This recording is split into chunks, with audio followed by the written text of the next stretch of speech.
Standing in the center of the Marlowe Estate ballroom, I watched my mother-in-law hold up a certificate for $1 million.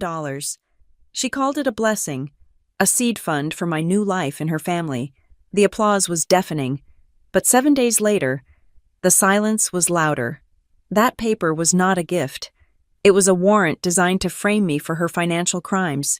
She thought she had bought a scapegoat, but she accidentally funded her own executioner. My name is Sydney Jennings, and if you had asked me 6 months ago what it felt like to win the lottery, I would have pointed to the diamond on my left hand and the man standing next to me. I was 34 years old, a woman who had scraped her way up from a cramped apartment in Chicago to a director-level position at a data analytics firm, and I prided myself on seeing patterns where others saw chaos. Yet, standing on the flagstone terrace of the Marlowe Estate in Ravenport, Colorado, surrounded by the thin, crisp air of the high Rockies and the even thinner, crispier socialites of my husband's circle, I missed the most obvious pattern of all. I was not the winner of this lottery. I was the ticket.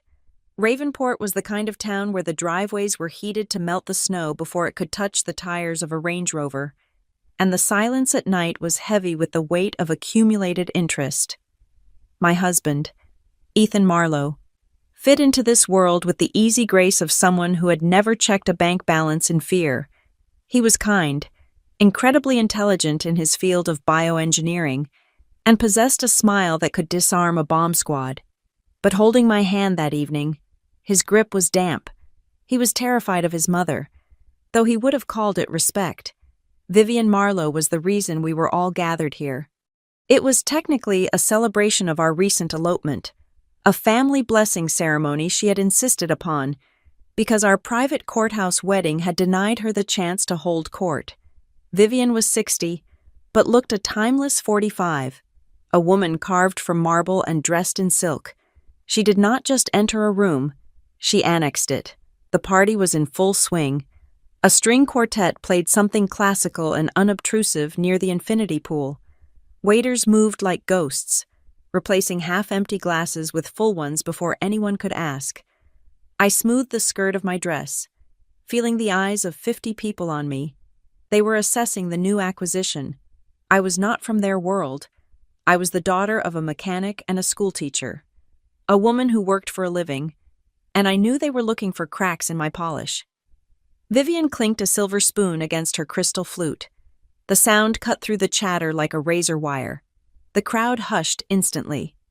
Ethan stiffened beside me, his shoulder brushing mine. "My dearest friends and family," Vivian began, her voice projecting with the practiced warmth of a senator. She stood on the raised landing of the patio, the sun setting behind her, framing her in gold. "We are gathered here to welcome Sydney into the fold. When Ethan told me he had found his partner, I prayed she would be a woman of substance, a woman ready to help carry the Marlowe legacy into the next century."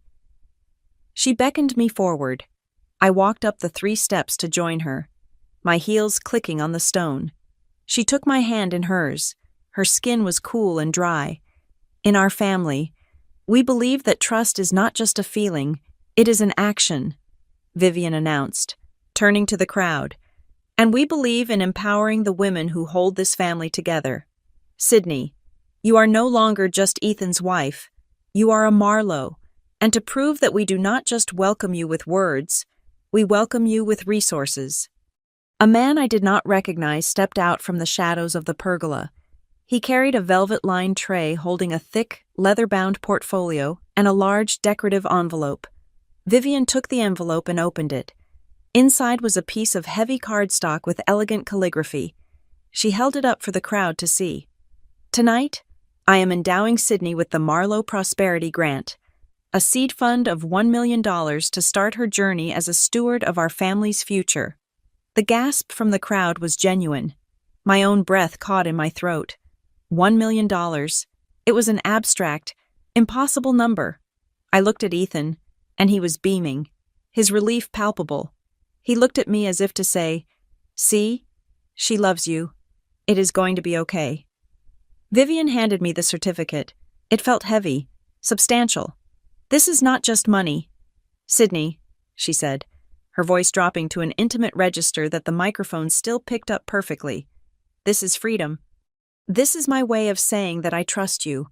I want you to have the security to build your life, to support Ethan, and to be a true partner in our enterprises."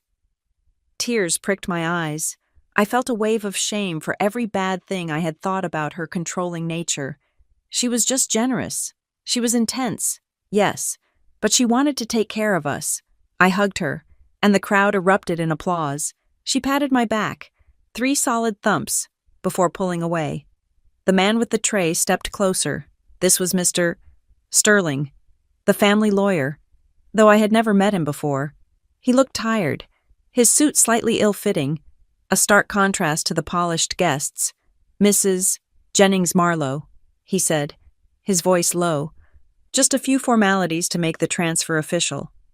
He guided me to a small side table that had been set up near a pillar, away from the center of attention, but still visible enough that everyone could see the blessing being finalized. He opened the leather portfolio. Inside was a dense stack of papers, tabbed with yellow stickers. "We need your signature here, here, and here," Sterling said, flipping pages rapidly. I hesitated, my professional instincts flickering to life for a second. I reached for the corner of the document to turn it back and read the header. "What exactly is the structure of the grant?" I asked. Sterling smiled, a tight, dismissive expression that did not reach his eyes. "It is a standard family trust transfer structure. Totally tax-exempt for you. If you read it all now, we will be here until midnight, and I think your mother-in-law wants to propose a toast." I looked up. Vivian was watching me from the center of the terrace, a bottle of vintage champagne in her hand. Waiting. The guests were waiting. Ethan was watching me with those hopeful, puppy dog eyes. If I stopped now to read 50 pages of legal jargon, I would be the ungrateful outsider stalling the party. I would be ruining the moment. "Don't worry," Sterling said, uncapping a heavy fountain pen and pressing it into my hand. "We will handle the filing and send you a complete digital copy next week for your records. It is just a gift. Mrs. Marlowe, just say yes." I looked at the black ink of the pen. I looked at the "Sign Here" sticker. I told myself I was being paranoid. Who questions a $1 million gift in front of 100 people? I signed. I signed the first page, then the second, then a third document that Sterling slid out from underneath the first 2. "Perfect," he said, snapping the folder shut the moment the ink left the paper. "Welcome to the family." He disappeared into the crowd as quickly as he had arrived. Vivian raised her glass. To Sydney she toasted. To Sydney the crowd echoed. I drank the champagne, the bubbles sharp and cold against my tongue. The $1 million certificate was tucked safely in my clutch, a promise of a future I had never dared to imagine. The sun dipped below the mountains, casting long, distorted shadows across the terrace. I felt warm, loved, and incredibly lucky. I had no idea that I had just signed away my life. I had no idea that the document I thought was a receipt for a gift was actually an admission of liability. The trap had snapped shut, and I was the only one smiling. 7 days after the party, the champagne headache was gone, but the fog around my inheritance had only thickened. The heavy leather portfolio Vivian had given me sat on my dining room table like a black monolith. I had spent the last week waiting for a wire transfer, a bank notification, or even a check in the mail. There was nothing, just the silence of my phone and the polite, maddening hum of the refrigerator. I decided to stop waiting and start reading. I cleared off my breakfast dishes, poured a second cup of black coffee, and opened the folder. The certificate was there, printed on thick cream-colored cardstock with gold leaf borders. It looked beautiful. It looked expensive. But as I turned the page to the actual legal text, the beauty dissolved into a dense thicket of jargon. I was looking for a routing number.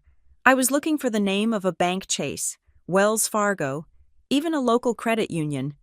Instead, the header read, Family Prosperity Trust Memorandum of Understanding. I scanned the paragraphs. My eyes, trained to catch anomalies in data sets, began to twitch. The language was flowery, almost philosophical. It spoke of shared burdens and holistic wealth management, but it never once mentioned a deposit. There was no account number. There was no beneficiary designation code. I flipped to the back page where the contact information was listed. Sterling Associates, Legal Counsel. I picked up my phone and dialed the number printed in bold at the bottom. The line clicked. Then, a computerized voice, tinny and flat, recited a script that made my stomach turn. The number you have reached is no longer in service. If you are trying to reach the offices of Sterling, please note they have merged and relocated. No forwarding contact is available at this number. I hung up. The air in the kitchen suddenly felt very thin. Ethan walked in a moment later, his hair wet from the shower, smelling of expensive cedarwood soap. He saw the open folder and the phone in my hand, and his smile faltered just a fraction.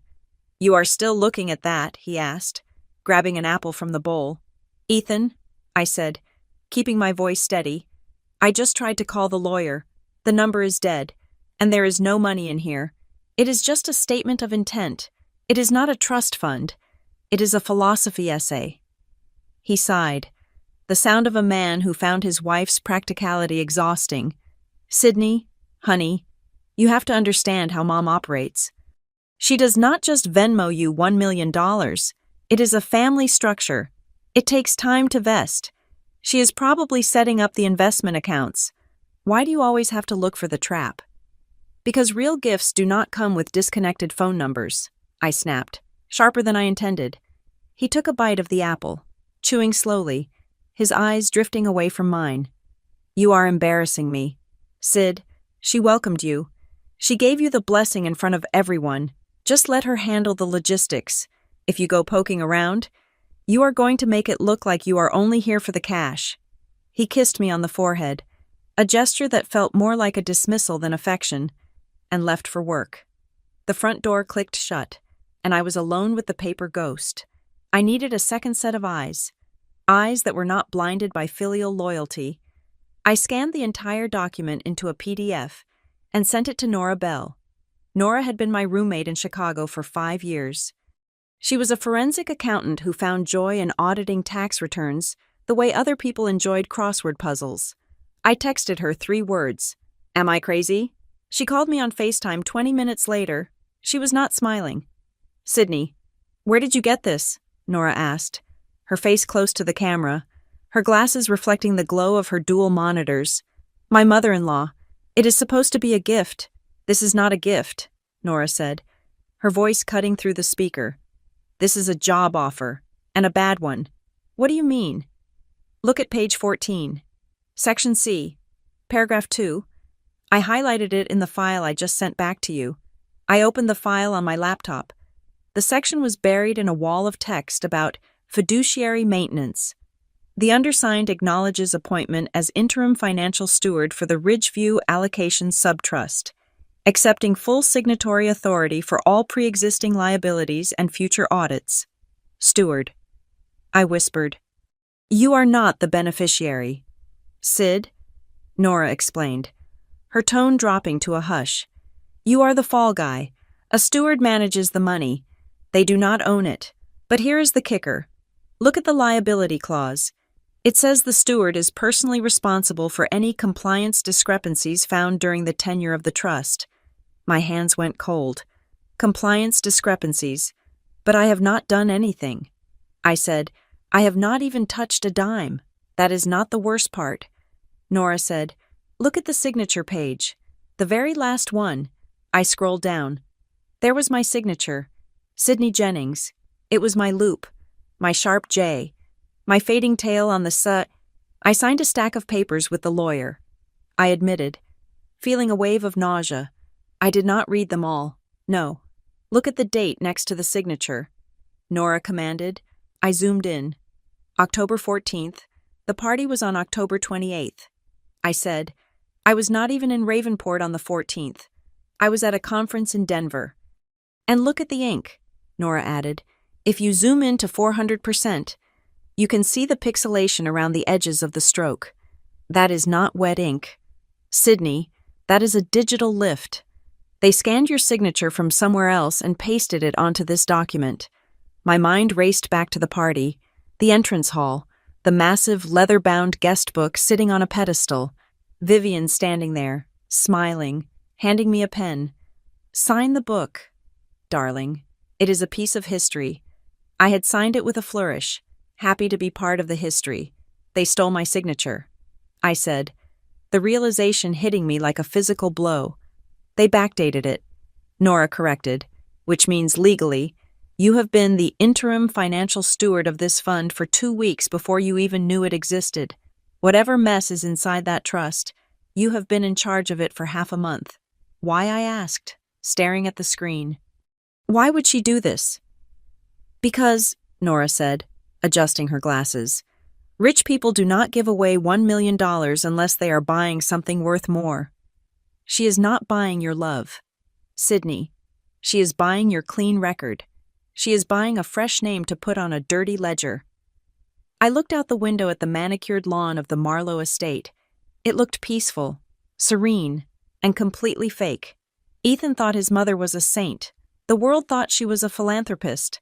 But sitting there at my kitchen table, with a forged date staring back at me, I realized Vivian Marlowe was something much more dangerous. She was an architect of ruin, and I was the foundation she was planning to pour concrete over. I closed the laptop. I did not call Ethan. I did not call Vivian.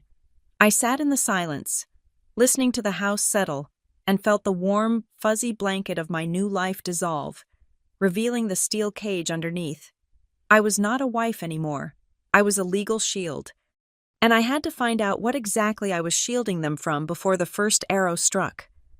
The headquarters of Marlowe Ridge Holdings was a monolith of glass and steel that jutted out of the downtown Ravenport skyline like a jagged tooth. It was the physical manifestation of the family name, imposing, transparent on the surface, but impossible to see into once the sun hit the windows at the right angle. Vivian had insisted on this tour. She called it an initiation into the family legacy, a chance for me to see the engine that powered our lifestyle. I knew it was a dog and pony show, but after discovering the forged signature, I needed to see exactly what kind of machine I had been tricked into operating. We started on the 12th floor, the nerve center of Ridgewell Medical Logistics. This was the crown jewel of the Marlowe portfolio, a company that moved high-end imaging equipment and surgical robotics across the Mountain West. As we walked through the double glass doors, the air changed. It was cooler here, smelling of ozone and floor wax. The quiet was not peaceful. It was the tense, held-breath silence of a library where everyone is afraid of the librarian. Vivian walked ahead of me, her heels striking the polished concrete floor with a rhythmic, military cadence. She waved at employees who barely looked up from their screens. This is where we change lives. Sydney, she said, gesturing to a wall of monitors displaying shipping routes. We ensure that rural hospitals get the technology they need. It is a service, really, a calling. I watched the staff. They were young, dressed in business casual that looked slightly frayed around the edges. The uniform of people who were overworked and underthanked. When Vivian introduced me. This is Ethan's wife, Sydney, our new family member. The reactions were strange. There were no warm smiles, no curiosity. Instead, I saw flinches, eyes darted away. A woman in the billing department actually pulled her cardigan tighter around herself, as if my presence caused a sudden draft. We stopped at the office of the operations director, a man named Marcus, who looked like he had not slept in 3 days. He stood up so fast his chair rolled back and hit the wall. Mrs. Marlowe, he stammered, looking at Vivian, then shifting his gaze to me with a look of pure confusion, and Mrs. Jennings. Just a quick tour. Marcus, Vivian said smoothly, Sydney is going to be taking a more active interest in our philanthropic arm, so she needs to understand the source of the funding. Marcus looked at me, and for a second, I saw pity, actual pity. He nodded slowly. Of course. Nice to meet you. As Vivian moved to inspect a new tracking interface on the wall. I lingered by Marcus's desk. Is it always this quiet? I asked. End of the quarter, he said, his voice low. Everyone is just trying to make the numbers work. He looked at Vivian's back, then leaned in closer to me. Just a heads up. If legal sends you the updated compliance binders for Ridgewell, Do not just sign them. Read the appendices regarding the inventory depreciation. Before I could ask him what that meant, Vivian turned around. Come along. Sydney, we have a lunch reservation at 1 o'clock, and I want you to meet Graham first. Graham Sloan was Ethan's cousin, a man I had met only once at the wedding. He worked in special projects, a title that usually meant family member. We cannot fire but do not trust with real work. We found him in the break room, stirring a wooden stick into a cup of black coffee. He looked like a rougher, darker version of Ethan, with the same jawline, but eyes that had seen too many ugly things. Well, look at this, Graham said, not turning around. The Queen and her new knight? Graham, be polite, Vivian warned, her voice dropping a few degrees. He turned, leaning back against the counter. He looked me up and down, not with lechery, but with clinical assessment. So, you are the one holding the bag now. Excuse me, I asked. Graham took a sip of his coffee. The $1 million blessing, the family trust. Vivian is handing out responsibilities like candy these days. He chuckled, a dry rattling sound. You know, Sydney, in most companies, when the ship starts taking on water, the captain tries to patch the hole. Here, they just hire a new passenger to stand in the flooded compartment and tell them to hold their breath. That is enough. Graham, Vivian snapped. Her composure cracked for just a split second, revealing a flash of genuine anger. Graham held up his hands in mock surrender. Just making conversation. Auntie, just wondering why you are cleaning house so aggressively right before the external audit cycle begins in November. Vivian grabbed my arm, her grip surprisingly strong, and steered me out of the break room. I glanced back at Graham. He mouthed one word to me. Run. We continued the tour, but the air felt heavier now. Vivian led me into an empty conference room to show me a presentation on future growth. She handed me a tablet to scroll through the slides, while she stepped out to take a call from her CFO. I swiped through the graphs, revenue up, costs down, projected growth looking like a hockey stick. It was standard corporate fiction, but as I reached the end of the presentation, a notification banner dropped down from the top of the screen. It was an email notification, likely because Vivian had logged into her executive account on this device and forgotten to sign out. The subject line made my heart stop. RE, Liability Transfer Window. Subject SJ, Urgent Approval. Needed. I tapped it. I knew I had about 30 seconds before she came back. The email was from a sender named D. Price. The body was short and brutal. Vivian, the window to shift the toxic assets from the Ridgewell books to the independent trust is closing. If we do not execute the transfer by the 15th, the debt remains attached to the core holding company. Is SJ fully onboarded as the signatory yet? We need a fall person for the Q3 losses before the auditors arrive. I stared at the letters. SJ, Sydney Jennings. They were not just using my name. They were turning me into a hazardous waste dump for their bad debts. I heard the click of heels in the hallway. I quickly swiped the notification away and returned the screen to the growth chart. Vivian entered, smiling as if she had not just been discussing my financial destruction on the phone. Inspiring, isn't it? She asked, gesturing to the chart. Very, I said, forcing a smile that felt like it was made of glass. She sat down across from me, folding her hands on the mahogany table. The room was soundproof, cutting us off from the rest of the world. Sydney, seeing all this, it makes me think, she began, her voice taking on that maternal, suffocating tone. You are so bright, so capable. And your job at that data firm Brightshore? Is it? Yes. Brightshore? I said, it seems so small compared to what we do here, she said, and frankly, it is a distraction. Ethan needs a wife who is present. This family needs a steward who is focused. I felt the trap tightening. She wanted to isolate me. She wanted to cut off my income, my professional network, and my connection to the outside world. I enjoy my work. Vivian, I said carefully, it keeps me grounded. She sighed, a sound of profound disappointment. Grounded is just another word for stagnant. Darling, I think it is time you resigned. Focus on the trust. Focus on the family. We will take care of you. You do not need that salary anymore. Not with the resources I have given you." She reached across the table and patted my hand. Her palm was warm, but her eyes were dead cold. "Think about it," she said, "for the sake of your marriage." I looked at her, and for the first time, I did not see a mother-in-law. I saw a predator who had finished playing with her food and was ready to eat. I knew right then that if I quit my job, I would never get out of this alive. "I will think about it." I lied. "Good," she said, standing up. "Now, let's get lunch. I am starving."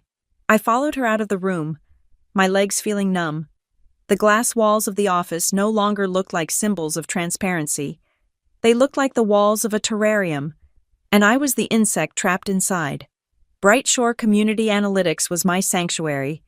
It was a converted warehouse on the edge of the arts district, smelling perpetually of roasted coffee beans and dry erase markers. We did not have marble floors or assistants who whispered. We had exposed brick walls covered in Post-it notes and a team of 12 data scientists who cared more about housing statistics than stock options. For 3 years, this place had been the one variable in my life I could control. It was where I was Sydney, the director of analytics, not Sydney the interloper in the House of Marlowe. I should have known Vivian would not leave me even 1 square inch of uncorrupted ground.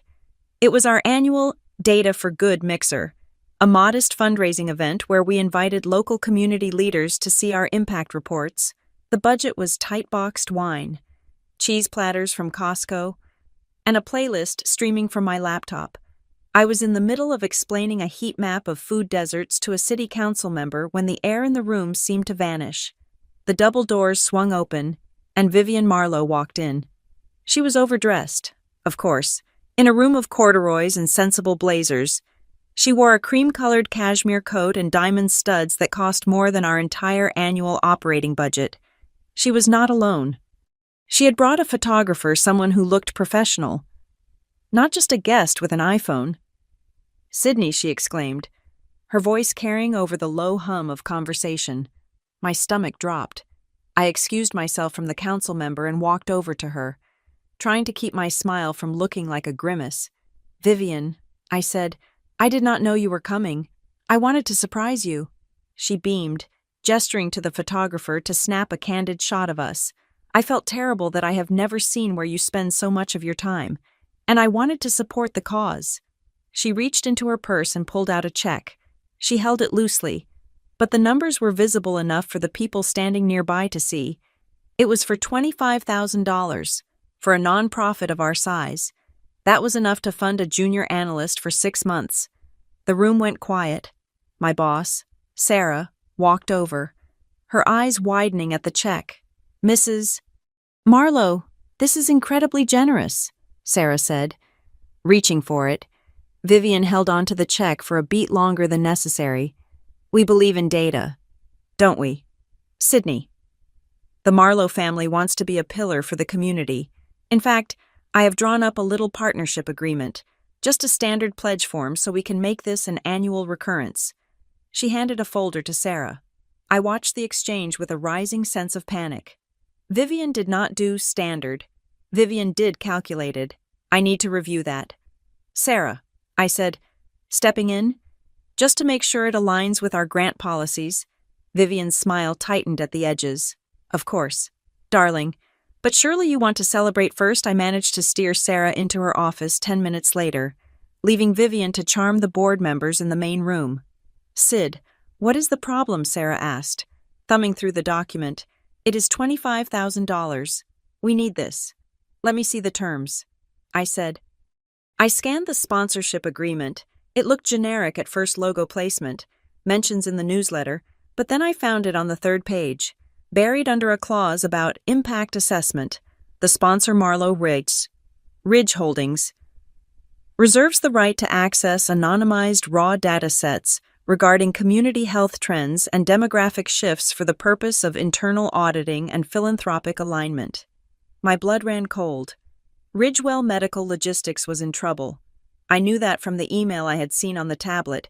They were likely looking for new markets, or worse, they needed data to justify some grant they were applying for to cover their debts.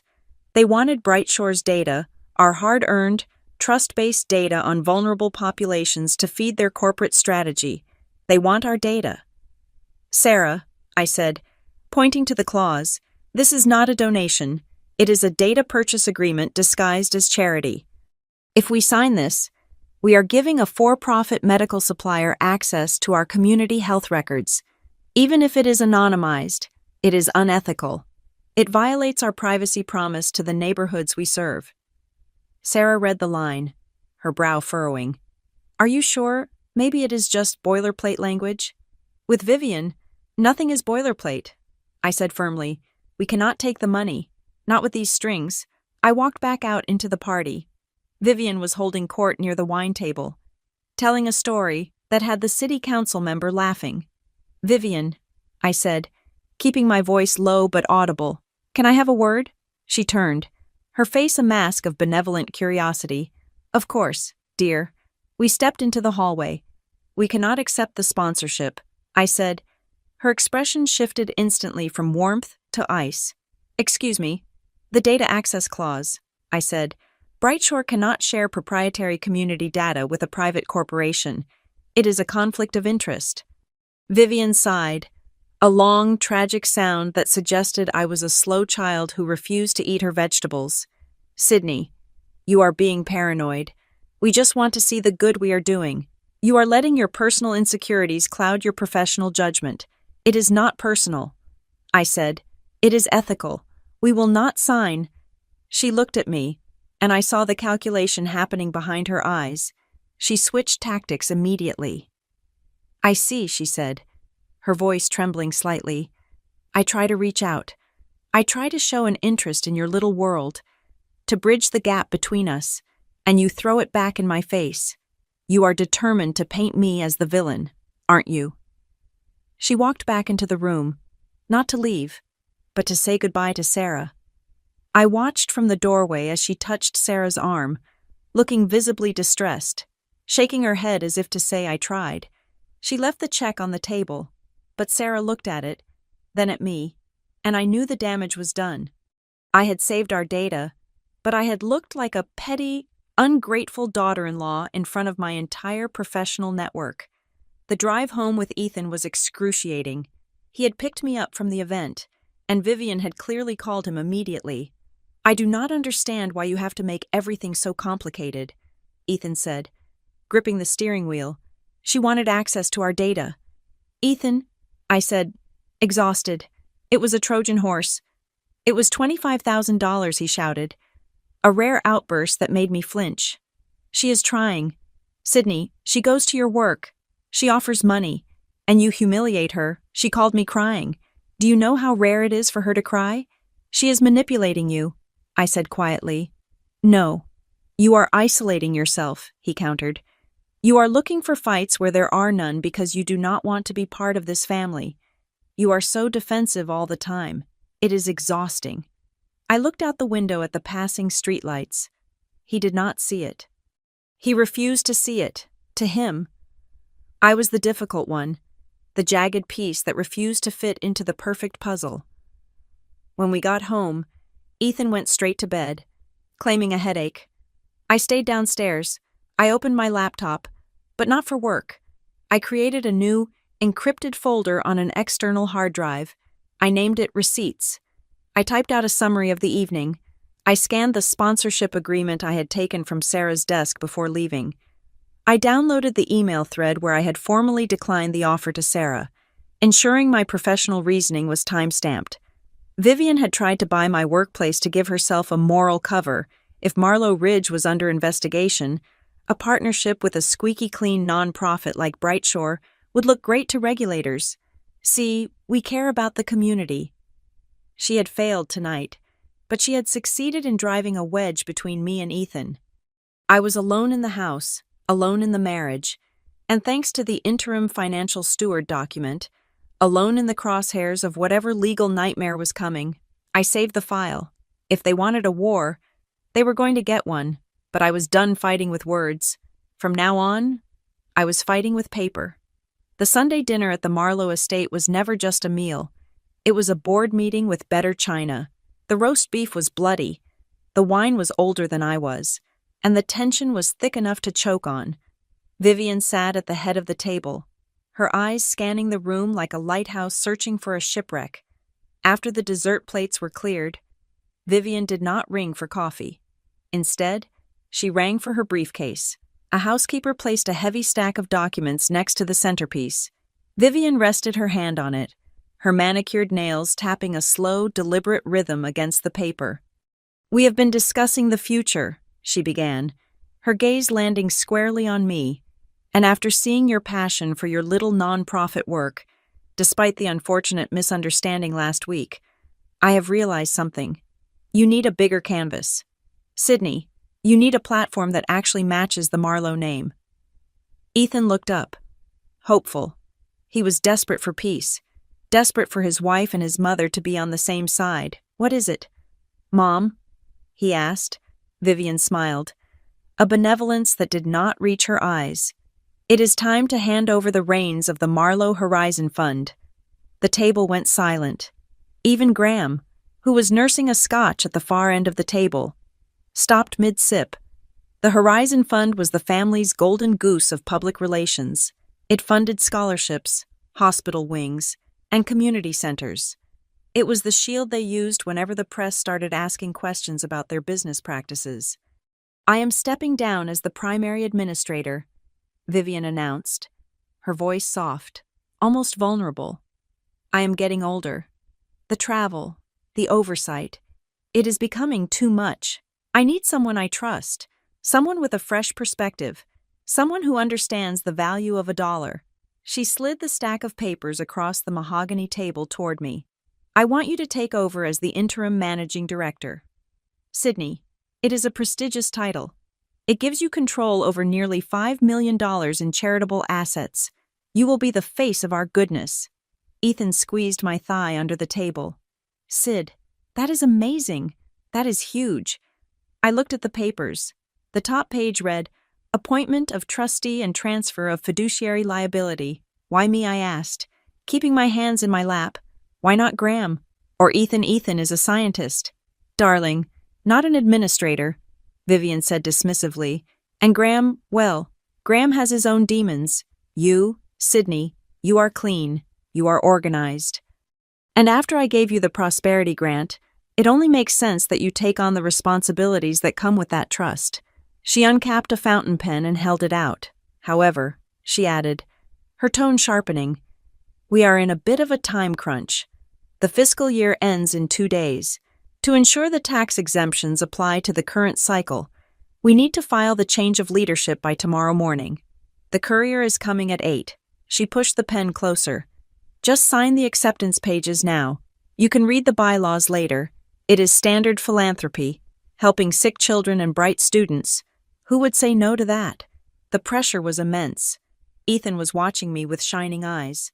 The staff was watching. Vivian was looming. If I said no, I was rejecting the honor of the family. I was proving I was an outsider. "I am overwhelmed." "Vivian," I said, playing the part of the stunned daughter-in-law, "I need a moment to process this. Can I take them to the study? I just want to understand the scope so I do not let you down." Vivian hesitated. She hated losing control of the room, but she could not refuse a request that sounded so dutiful. "You have an hour," she said crisply. "We need to seal the envelope before you leave tonight." I took the stack and walked to the library, my heart hammering against my ribs. I locked the door, pulled out my phone, and immediately began photographing the documents. I sent them to Nora in a rapid-fire burst. "Emergency." I texted, "She wants me to sign this tonight. Tax deadline excuse." Nora called 3 minutes later. "Do not sign that." "Sydney," Nora hissed. "What is it?" I asked, flipping through the dense legibility. "It is a containment vessel," Nora said. "I am looking at the balance sheet attached to the appendix. The Marlowe Horizon Fund is not just a charity, it is the counterparty for a massive amount of unrealized losses from Ridgewell Medical." "Explain it to me like I am 5, I whispered, watching the door handle. "Okay, so Ridgewell Medical has bad debt, millions of dollars in inventory that does not exist or is obsolete. If the auditors see that on the company books, The stock tanks and people go to jail. So, they are donating that bad inventory to the charity at full market value to write it off. And if I become the director, then you are the one signing the receipt saying, yes, we received $5 million worth of medical equipment, when in reality, you probably received a warehouse full of scrap metal. When the IRS audits the charity, and they will, because these numbers are red flags, Vivian will be retired. You will be the one in handcuffs for tax fraud. I stared at the paper. Appointment of trustee. It was not a job offer. It was a suicide pact. My phone buzzed again. It was not Nora. It was an unknown number. I opened the message. It was a picture of a bridge burning in the night. Underneath, a single line of text. She is dousing the logs with gasoline. She needs a match. Do not be the match. I knew it was Graham. He had been silent at dinner. But he saw the play. He knew Vivian was preparing to burn the bridge, to crash the fund and the bad debt together, and she needed a clean, naive name to be left in the ashes. The $1 million blessing from the party suddenly made perfect sense. It was the consideration. In contract law, you cannot have a binding contract without an exchange of value. By giving me that fake certificate, she had established a financial relationship. She had groomed me. She had made me feel indebted, so I would take this promotion without asking questions. I looked at the pen in my hand. If I walked out there and refused, Vivian would know I was onto her. She would cut me off. She would destroy the evidence I needed to clear my name from the first document I had already unknowingly signed. She would find another way to pin it on me, perhaps by forging my signature again. But if I signed, I looked at the document again. If I signed, I became the legal owner of the problem, but I also became the legal owner of the records. As the director, I would have the legal right to audit every single transaction the fund had ever made. I would have the keys to the castle. I could not refuse. I had to go deeper. I took a deep breath and smoothed my hair. I needed to act like the lamb she thought I was. I unlocked the library door and walked back into the dining room. Vivian was sipping her wine, looking bored. Ethan looked anxious. I am sorry, I said, putting on a shaky smile. It is just a lot of responsibility. I wanted to make sure I was ready. And Vivian asked, her eyes narrowing. And I am honored. I said, I will do it. I will protect the family legacy. I sat down and picked up the pen. I signed my name on the dotted line. Sydney Jennings. Vivian watched the ink dry, a look of pure, predatory satisfaction spreading across her face. She thought she had just closed the trap. She thought she had just secured her escape route. She did not know that she had just handed the master key to the person who was going to lock her away. Excellent, Vivian said, snatching the papers away the moment I finished. I knew you were the right choice. Welcome to the inner circle. Sydney, I smiled back at her. Thank you. Vivian, I won't let you down. I meant it. I would not let her down. I would bring her down. And now, I had the access to do it. The moment the ink dried on the signature line, I felt a strange sense of calm wash over me. It was not the calm of surrender. It was the calm of a sniper who had finally adjusted for wind and distance. Vivian snatched the folder from the table, her eyes gleaming with victory, completely missing the small, jagged asterisk I had drawn next to my name. She also missed the single sheet of paper I had slipped into the back of the stack while shuffling the documents together. It was a document Nora had drafted in a fever state at 2 a.m, called a Notice of Conditional Acceptance. It stated that my signature was valid only upon the full disclosure of all prior financial liabilities, and that any undisclosed debt would render my acceptance of the role void ab initio from the beginning by filing it with the trust papers. Even if Vivian did not read it, I had created a legal landmine. If she ever tried to use these documents in court, that page would be part of the discovery, and her failure to disclose the debt would acquit me. For the next 3 weeks, I became the perfect actress. I played the role of the diligent, slightly overwhelmed daughter-in-law. I bought a new planner. I asked Vivian for advice on which stationery to use. I nodded enthusiastically when she talked about legacy. But while she was teaching me how to host a gala, I was building a forensic timeline of her destruction. I started recording everything. Every meeting was voice memoed on my phone, which I kept face down on the table. Every text message from her or the family lawyer was screenshotted and uploaded to an encrypted cloud server. I created a spreadsheet tracking every directive she gave me. Sign this check for the caterer. Approve this transfer for the scholarship fund.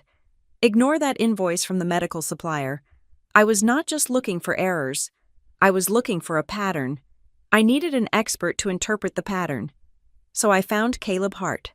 Caleb was a forensic auditor who had been blacklisted by half the country clubs in Colorado because he had a bad habit of helping wealthy wives find the money their husbands were hiding. We met at a roadside diner 40 miles outside of Ravenport, far away from the prying eyes of the Marlowe social circle. Caleb was a man who looked like he was made of sandpaper and caffeine. He took the flash drive I handed him, plugged it into his laptop, and spent 20 minutes scrolling in silence while his coffee went cold. Finally, he looked up. "You know what a bad bank is?" he asked. I shook my head. In the 2008 crash, big banks would take all their toxic assets, the garbage loans that were worth nothing, and bundle them into a separate entity so the main bank could survive. Caleb explained, "That is what your mother-in-law is doing. Ridgewell Medical is the main bank. This charity, the Marlowe Horizon Fund. That is the garbage bin." He turned the laptop around to show me a graph he had generated. "Look at these transfers. For the last 6 months, Ridgewell has been donating inventory to the charity. On paper, it looks like benevolence. They are giving away medical devices to the needy. But look at the SKU numbers.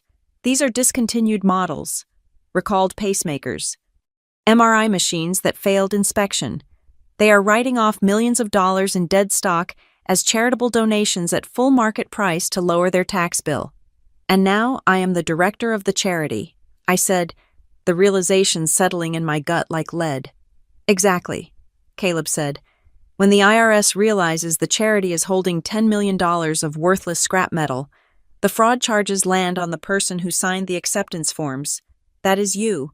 She is not giving you a job, Mrs. Jennings. She is giving you a prison sentence." I drove back to Ravenport with my hands gripping the steering wheel so hard my knuckles turned white. Caleb's theory was solid, but I needed the smoking gun. I needed to know why they were doing this right now. I used my new credentials to log into the back end of the Ridgewell server. I had to be careful. IT tracked login times. I went in at 3 a.m.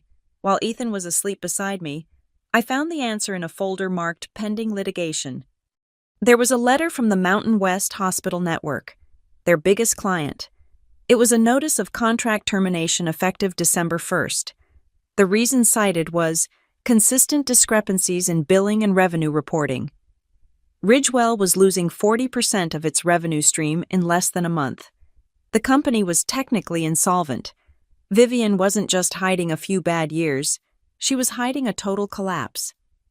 The next afternoon, I came home early from work, or rather, I pretended to come home.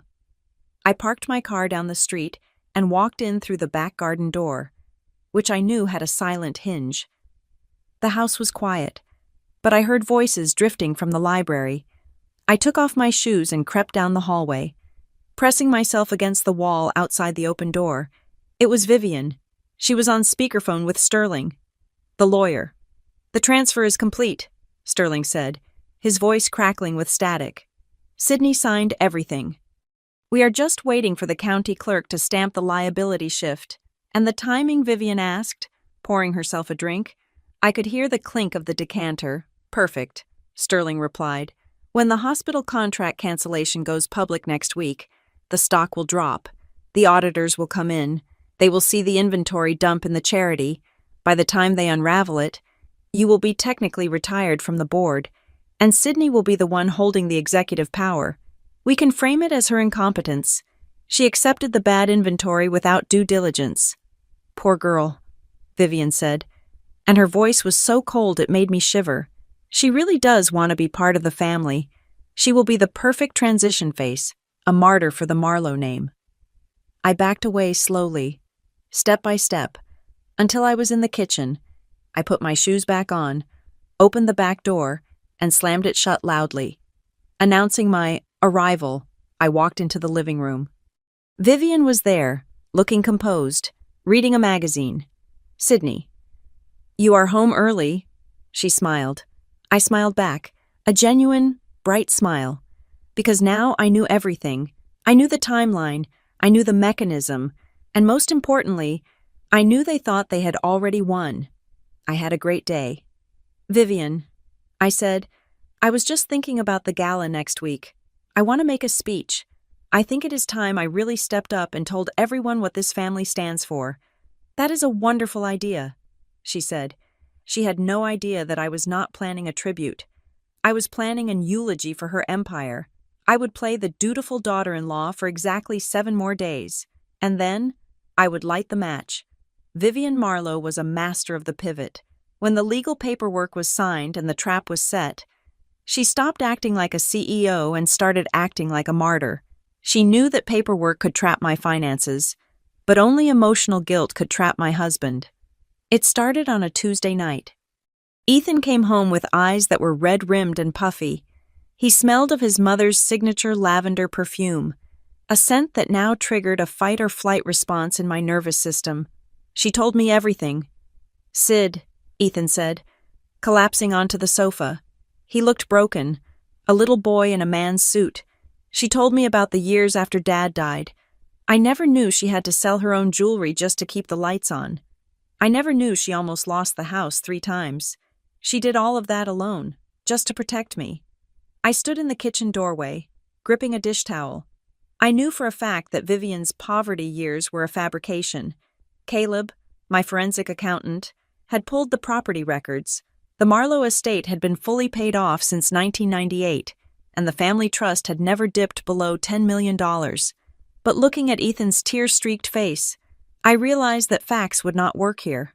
She had rewritten his history, casting herself as the suffering saint and me, by extension, as the suspicious intruder. "Ethan," I said gently, trying to tread the line between comfort and truth, "I know she loves you, but that does not mean her business decisions today are sound." He looked up, and the softness in his eyes hardened into something brittle. "Why can't you just stop?" he asked. His voice was not loud, which made it worse. "Why do you have to analyze her love like it is a data set? She is trying to hand you a legacy, and you act like she is handing you a grenade. Because it is a grenade." I wanted to scream, but I couldn't. If I told him about the toxic assets, the fake charity, and the impending FBI raid, he would panic. He would confront her, and Vivian, being Vivian, would spin it. She would claim I was lying. Or worse, she would destroy the evidence before I could secure it. To save him, I had to let him hate me for a little while longer. "I am just being careful," I said, my voice hollow. "You are being cold," he countered, "and I do not know how to live with that." He stood up and walked past me to the guest bedroom. The click of the lock was the loudest sound I had ever heard in our marriage. I stood alone in the dark, feeling the crushing weight of the secret I was carrying. I was saving us, but it felt a lot like I was losing him. 2 days later, Vivian summoned us for a reconciliation dinner. She framed it as a peace offering, a chance to put the misunderstandings behind us before the big gala. I knew it was actually a stress test. She wanted to see if I would crack. She wanted to see if her manipulation of Ethan had worked. The dinner was held in the formal dining room, a cavernous space lit by a crystal chandelier that probably cost more than my parents' house. The guest list was small Vivian, Ethan, myself, and Ethan's aunt, Marissa Dale. Marissa was the ghost of the Marlowe family. She was Vivian's sister-in-law, a quiet, bird-like woman who sat at the edges of every gathering, sipping water and saying nothing. She was the one member of the family Vivian seemed to tolerate but not respect. Vivian was in high spirits, playing the role of the benevolent matriarch. She ladled soup into Ethan's bowl with an exaggerated tenderness. "We are so blessed," she murmured, "to have this family, to have Sydney stepping up to lead the Horizon Fund. I was telling the board just yesterday how relieved I am to finally rest." She looked at me, her eyes drilling into mine. "Are you ready for the responsibility?" "Sydney, It is a heavy burden, carrying the family name. I sliced my steak, keeping my hand perfectly steady. I am more than ready. Vivian, I have been reviewing the files. It is fascinating how complex the history is. I saw a flicker of doubt in her eyes. She was trying to read me, trying to see if complex meant I am confused, or I know what you did. Ethan reached out and squeezed Vivian's hand. She's going to do great. Mom, we are all on the same team now. I felt a wave of nausea. He was firmly on her side of the board. I was alone. Halfway through the meal, I excused myself to use the restroom. I needed a moment to breathe, to drop the mask. I washed my hands with cold water, staring at my reflection. Just 3 more days. I told myself, hold it together. When I opened the bathroom door, Aunt Marissa was standing in the hallway. She did not look like the timid woman she played at the table. Her posture was rigid, and her eyes were sharp. She looked around to ensure the corridor was empty, then stepped close to me, invading my personal space. You are not the first one, she whispered. Her voice was like dry leaves scraping together. Excuse me, I asked, startled. She reached into the pocket of her cardigan and pressed something small and hard into my palm. I looked down. It was a silver USB drive. Put that away, she hissed. Marissa, what is this proof? She said. 10 years ago, my daughter's husband, his name was Mark. Vivian loved him, gave him a blessing just like yours, a construction company. He signed the papers. 6 months later, the company collapsed under debt he did not know existed. Mark went to prison for fraud. Vivian kept her hands clean. My breath caught in my throat. It was a pattern, a hunting cycle. Why didn't you stop her? I asked, clutching the drive. Because she controls my trust fund, Marissa said, her face twisting with a mixture of fear and self-loathing. I have medical bills. I need her money. I am a coward. Sydney, I cannot fight her. She gripped my arm, her nails digging into my skin. But you, I see the way you look at her. You are not a coward. You can finish this. She released me and walked back toward the dining room, her shoulders slumping back into their habitual defeat. I stood there for a moment, the metal of the USB drive warming in my hand. This changed everything. Until now, I thought this was a desperate move by a woman trying to save her company from a singular crisis. But it wasn't. It was a business model. Vivian Marlowe didn't just run a medical logistics company. She ran a scapegoat factory. She harvested family members like crops, using their clean records to filter out her toxic waste. I slipped the drive into my bra, the only place I knew was safe, and walked back to the table. Vivian was laughing at something Ethan had said. She looked up as I entered, her smile wide and predatory. Everything all right? Dear, you look a little flushed, she said. I sat down and picked up my wine glass. I looked at her, really looked at her, and saw not a monster, but a machine that had crushed people for decades. I am fine. Vivian, I said, raising my glass. I was just thinking about the future, and I was. I was thinking about Mark, the man who went to prison. I was thinking about Marissa, silenced by money, and I was thinking about Ethan, the next intended victim of her emotional cannibalism. I was not just fighting for my own freedom anymore. I was fighting to burn the factory down, to the future. Vivian toasted. To the truth, I replied. She drank, thinking it was a platitude. I drank, knowing it was a promise.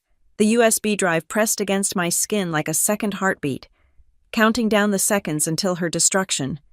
The USB drive Aunt Marissa had slipped into my hand was not just a storage device, it was a time machine into the Marlowe family's graveyard of ethics.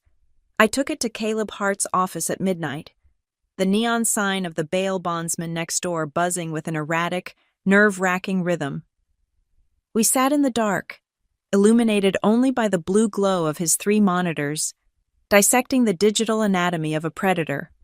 Marissa had given us the historical context, the blessing given to Mark 10 years ago, but as Caleb dug into the metadata of the files, we found something far more immediate. We found the marketing strategy for my own execution. Caleb pulled up a folder labeled External Communications Strategy, Q4. Inside was a detailed PR timeline. "Look at this," Caleb said, pointing to a file dated 2 days before the wedding party. "The $1 million blessing was never intended to be a private gift. It is a prop." He opened a PDF. It was a draft press release, scheduled to go out the morning after the upcoming gala. The headline read, "Marlowe Family Ushers in New Era of Ethical Leadership with Historic Endowments." The certificate Vivian had handed me in front of 50 people was not about generosity. It was about public record. She needed witnesses. She needed the entire social circle of Ravenport to testify that she had given me resources, trust, and autonomy. If I crashed the car, she needed proof she had handed me the keys in good faith. But that was just the bait. The trap was in the next file Caleb opened. It was a draft of the restructuring petition that Vivian's lawyers were preparing to file with the SEC. I leaned in, squinting at the legalese. My name was everywhere. "The board hereby delegates full autonomous authority to Sydney Jennings, interim director, regarding the allocation of legacy assets. Autonomous authority." I whispered. "That is the kill shot," Caleb said, his voice grim. "She is carving out a legal reality where you are not acting under orders. You are acting alone. See this clause here? It says the director has sole discretion to validate the value of donations. It means when I sign off on the receipt of $10 million of worthless medical equipment, Vivian can claim she had no idea it was junk. She can say, 'I trusted Sydney to check the inventory. She had full autonomy. She must have been incompetent, or worse, colluding with someone.'" I sat back, feeling the blood drain from my face. It was perfect. She gets the tax write-off to save the company. I go to prison for fraud. She plays the heartbroken mother-in-law who was betrayed by an ambitious, reckless outsider, and I found the script she was going to use to sell it. Deep in a subfolder of her personal notes likely synced to the family cloud inadvertently was a draft of her speech for the upcoming Marlowe Horizon Fund Gala. I read the highlighted section aloud, my voice trembling with rage. "Tonight, I step back. I hand the torch to a woman who represents the future. Sydney will bring a new transparency to our operations, a fresh set of eyes that this family desperately needs. A new transparency." It sounded like a compliment, but in a courtroom, it would be her defense. It implied that the old way, her way, was oblivious, and I was the one who was supposed to catch the errors. If I failed, it was my failure of transparency, not hers. We were about to close the drive when a file caught my eye. It was an email thread forwarded to the drive, likely by accident during a bulk data dump. The subject line was Timeline Acceleration. The sender was Duncan Price, the chief financial officer of Marlowe Ridge Holdings. I knew Duncan. He was a man with a handshake like a wet fish and eyes that never blinked enough. He had always been Vivian's shadow, the yes man who made the numbers work. But this email was not the writing of a yes man. Vivian. The email read, "The liquidity crunch is worse than projected. We cannot wait for the fiscal year end. You need to announce Sydney's appointment at the gala and execute the asset dump immediately. If the stock dips below $40 before the transfer, the bank calls the loan. Push her. Get it done." I read it again. Then I read the reply from Vivian. "I am handling her. She is soft. She will sign whatever I put in front of her." But then, I saw a second email, one that Vivian was never meant to see. It was a BCC blind copy that Duncan had sent to his own private email, which had somehow been captured in the archive log. It was a note to himself, or perhaps to a lawyer. "Once the assets are transferred to the Jennings girl, V is exposed on the negligence oversight. We can leverage the board vote to remove V for failure to supervise and retain control of the core entity post-restructure." I gasped. Caleb looked at me. "What is it?" I pointed to the screen. "Duncan isn't just helping her, he is hunting her." It was a coup. Duncan was pushing Vivian to speed up the fraud, not just to save the company, but to create a scandal he could use to oust her.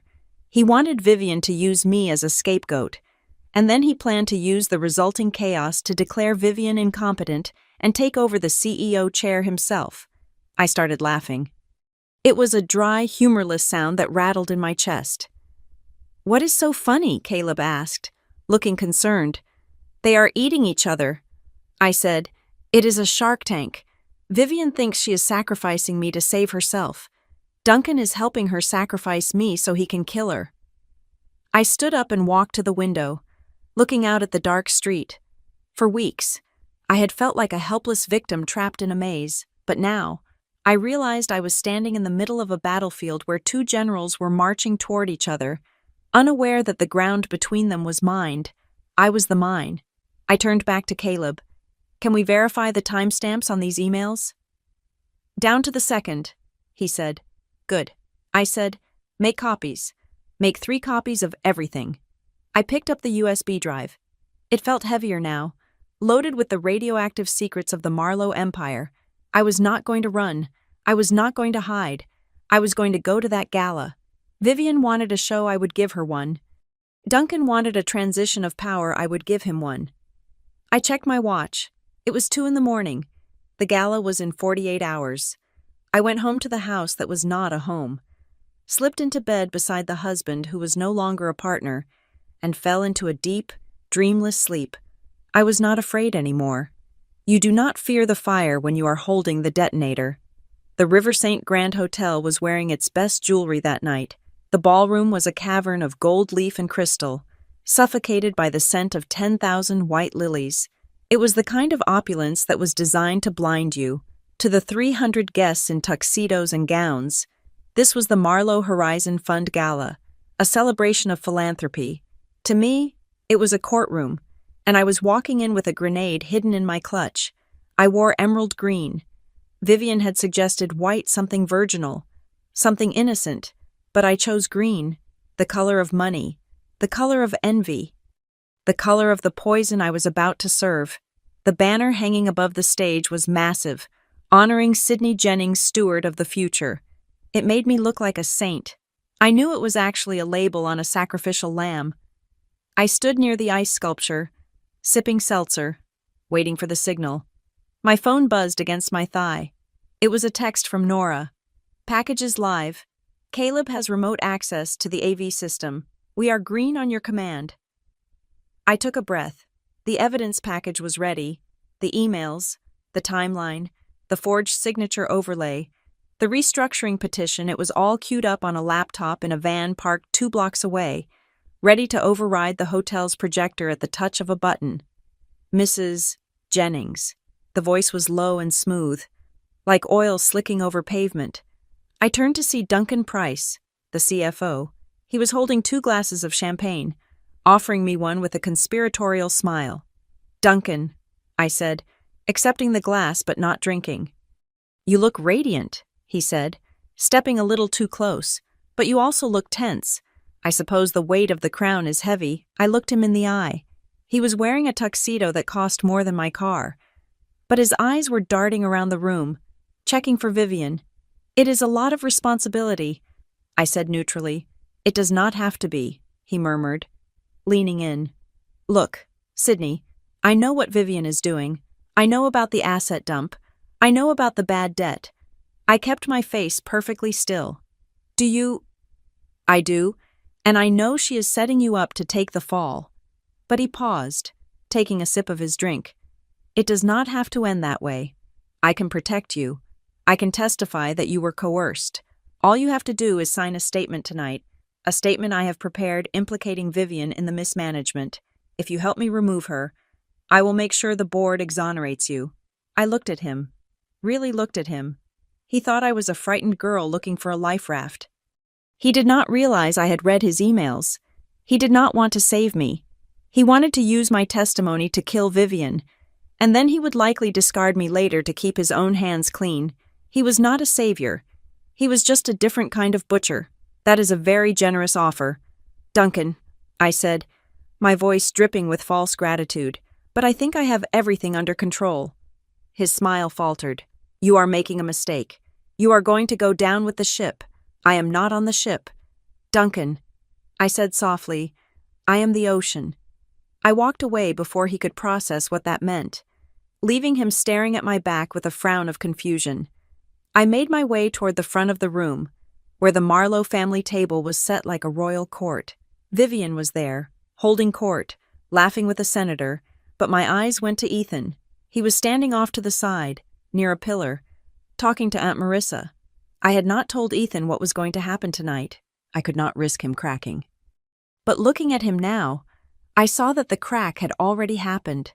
Marissa was talking fast, her hands moving in sharp, agitated gestures.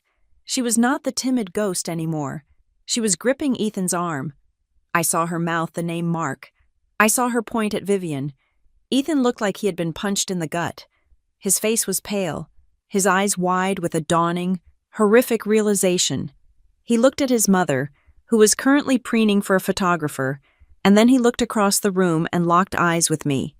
There was no anger in his look. There was only apology and fear.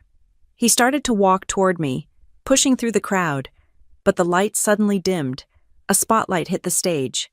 The music swelled to a triumphant crescendo. "Ladies and gentlemen," the announcer's voice boomed, "please welcome the woman who made all of this possible, the matriarch of the Marlowe legacy, Vivian Marlowe." Vivian glided up the stairs to the stage. She looked magnificent. She looked invincible. She took the microphone, and the room fell into a reverent silence. "Thank you," she said, her voice trembling with manufactured emotion. "Tonight is not about the past. It is about the future. For 40 years, I have steered this ship, but every captain knows when it is time to hand over the wheel." She swept her arm toward the table where I had been sitting moments before. "I have found a woman who embodies the spirit of trust, a woman who I have personally endowed with the resources to lead us into a new era of transparency, a woman who has accepted the full weight of this family's mission. Please welcome my daughter-in-law and the new director of the Marlowe Horizon Fund, Sydney Jennings." The applause was thunderous. The spotlight swung around, searching for me. I stepped into the light. I walked toward the stage. My legs felt light, energized by adrenaline. I could feel Ethan's eyes on me, burning. I could feel Duncan's gaze, calculating. I could feel Vivian's triumph radiating from the podium. She thought I was walking up there to sign my death warrant. She thought I was going to accept the award, say a few words about gratitude, and seal my fate as the legal owner of her toxic debt. I walked up the stairs. 1 step, 2 steps, 3. Vivian held out her hand to me. I took it. Her grip was firm, possessive. She pulled me in for a hug, whispering in my ear so only I could hear, "Don't screw this up. Stick to the script." I pulled back and smiled at her. It was the sharpest smile I had ever worn. "I won't," I whispered back. I stepped to the podium. I adjusted the microphone. I looked out at the sea of faces, the investors, the politicians, the family friends. They were all waiting for a coronation. I reached into my clutch and pulled out not a speech, but a small, black remote control. "Good evening, everyone," I said, my voice steady and clear, echoing through the hall. Vivian stood just behind me, clapping politely, waiting for the praise. "My mother-in-law talks a lot about trust," I continued. "She talks about transparency, and she talks about the future. When she gave me a $1 million blessing a month ago, I thought it was a gift, but I have learned that in the Marlowe family, gifts are never free." I saw Vivian stiffen. Her smile froze. "Tonight, I want to honor the true nature of that gift." I said, "I want to show you exactly what it means to be a Marlowe." I pressed the button on the remote. Behind me, the massive screen that had been displaying the logo of the Horizon Fund flickered. The logo vanished. In its place, a document appeared. It was 10 feet tall. It was the Family Prosperity Trust Memorandum. And right next to it, highlighted in glowing red, was the forensic analysis of the digital signature, showing the timestamp from 2 weeks before the wedding party. The crowd gasped. A ripple of confusion went through the room. Vivian stepped forward, her hand reaching for my arm. "Sydney, what are you doing? This is not the—" I sidestepped her, keeping the microphone close. "This is the document I supposedly signed," I said, my voice rising over the murmurs. "But as you can see, the signature was forged. stolen from a guest book and pasted onto a liability waiver. I pressed the button again. The screen changed. Now it showed the email from Duncan Price, the one about the asset dump, the one that called me a fall person. The words were blown up huge, inescapable. We need a fall person for the Q3 losses before the auditors arrive. The room erupted. It was not applause this time. It was the sound of 300 people realizing they were witnessing a murder. Duncan dropped his glass. It shattered on the floor, the sound sharp and final. Vivian lunged for the podium, her mask completely gone. Her face was a contorted mask of rage. "Cut the mic," she screamed at the sound booth. "Cut it now." But Caleb had locked the system. The mic stayed on. The screen stayed on. I turned to Vivian, who was now trembling, not with emotion, but with terror. "You wanted a steward of the future. Vivian," I asked, my voice booming through the chaos. "You got one. The future is the truth. And the truth is, the Marlowe Horizon Fund is bankrupt. Ridgewell Medical is insolvent. And I am not your scapegoat." I looked at the crowd one last time. I am the whistleblower. And then I dropped the microphone. It hit the stage with a thud that sounded like a gavel coming down. The silence that followed was heavy, suffocating, and absolutely perfect. The trap had not just sprung, it had snapped the neck of the beast. The silence in the ballroom was not empty. It was heavy, pressurized, the kind of silence that precedes a structural collapse. I stood on the stage, the microphone lying at my feet, while the giant screen behind me continued to broadcast the autopsy of the Marlowe family's integrity. The image of the forged signature loomed over us like a billboard for betrayal. Vivian stood frozen. Her hand was halfway extended toward me, a gesture of control that had been severed mid-air. She looked at the screen, then at the crowd, her mind frantically searching for a narrative that could contain this. "This is a fabrication," Vivian shrieked, her voice cracking without the amplification of the microphone. She turned to the crowd, her face flushed. "Sydney is unwell. She has been under tremendous stress. This is a mental breakdown. I did not need a microphone to answer her. I needed facts." I signaled to the AV booth with a single nod. Caleb, watching from the van outside, advanced the slide. The screen changed. It was now a split-screen video comparison. On the left was the security footage from the wedding party the moment I signed the guest book. On the right was the digital metadata of the trust document creation. The timestamps did not align. The stroke path of the digital signature was a 100% match to the guest book, a mathematical impossibility for a wet signature. I raised my voice, projecting to the back of the room. "That is not a breakdown. Vivian, that is forensic evidence, and before I stepped onto this stage, I sent a full copy of this dossier to the State Attorney General, the IRS Fraud Division, and the independent auditors of the Marlowe Horizon Fund." The mention of the authorities broke the spell. The room erupted into chaos. Phones were pulled out. Board members began whispering furiously to one another. Duncan Price, realizing the ship was not just sinking, but exploding, tried to salvage his own lifeboat. He stepped forward, raising his hands in a gesture of peace. "I had no idea," he announced, his voice loud enough to carry. "I am the CFO. Yes. But I was kept in the dark about these specific transfers, Mrs. Marlowe acted unilaterally. If there was forgery, it was her doing." I looked down at him from the stage. He was pathetic. He was trying to pivot to the plan he had pitched me earlier, blaming Vivian to save himself. But he had forgotten the second email. I pointed to the screen. "Is that so, Duncan?" The slide shifted again. It displayed the email Duncan had sent to Vivian just 3 days prior. "The stock is wobbling. Push the girl. If she does not sign by Friday, we lose the liability shield." The crowd turned on him instantly. The gasp was collective. Duncan stood there, his mouth opening and closing like a fish on dry land. He had lost the moral high ground. He was not a whistleblower. He was a co-conspirator who had gotten caught holding the knife. Vivian saw her ally fall, and she played her final card. She began to weep. It was a masterful performance. She slumped against the podium, looking small and frail. I did it for the family, she sobbed. Looking at the faces in the front row, I did everything to protect this legacy, to protect my son. And this is how I am repaid. By a woman I welcomed into my home, a woman I treated like a daughter. She looked at Ethan, tears streaming down her face.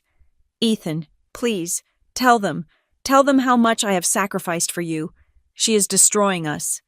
Ethan stood near the pillar. He looked at his mother, then at the screen, then at me. He looked torn, the conditioning of 30 years warring with the reality in front of him. Vivian saw his hesitation and lunged for it. Family sticks together. Ethan. Whatever mistakes were made, we handle them inside the house, not like this. For a second, I thought she might win. The emotional pull of a mother in tears is a gravity few men can escape. But then, a chair scraped against the floor. Aunt Marissa stood up. She walked into the center aisle.